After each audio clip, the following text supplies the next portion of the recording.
Bonsoir et bienvenue dans votre 23h. Voici les principaux titres développés ce soir. Le débat houleux, il faut le dire, c'est au Pakistan. Une campagne anti-français. Depuis des mois, elle s'est encore durcie ces jours-ci, au point que l'Assemblée nationale locale doit discuter, ce sera finalement vendredi, d'une éventuelle expulsion de l'ambassadeur français sur place. Julien Gall.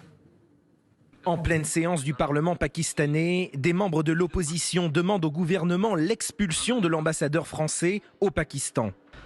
Un blasphème a été commis en France et nous devons en discuter ici au Parlement. Le débat est finalement repoussé à vendredi, comme pour gagner du temps face aux actions du parti extrémiste Tehreek et Labaïque, dit TLP, à l'origine de nombreuses manifestations anti-France qui ont débuté lorsqu'Emmanuel Macron a défendu le droit de Charlie Hebdo à publier les caricatures de Mahomet, un acte qu'il juge blasphématoire. Ces actions anti-français ont très vite dégénéré, affrontements meurtriers avec la police, attaques de la population. Le gouvernement avait annoncé dans un premier temps l'arrestation du leader du TLP et l'interdiction du parti dans le pays. Pourtant, cette consultation parlementaire semble être une tentative d'apaisement. Ce débat met fin aux protestations du TLP dans tout le pays et les discussions se poursuivent.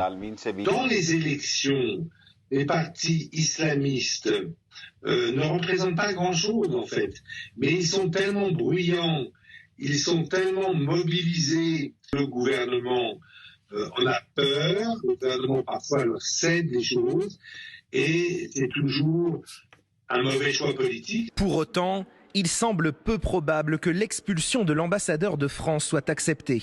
Je pense que le Pakistan ne pourrait pas se permettre ce geste, parce que sinon, ça voudrait dire rompre toute relation économique avec l'Europe, en fait. Malgré une sécurité renforcée ces derniers jours à Islamabad, la capitale du Pakistan, l'ambassade de France appelle ses ressortissants à quitter provisoirement le pays.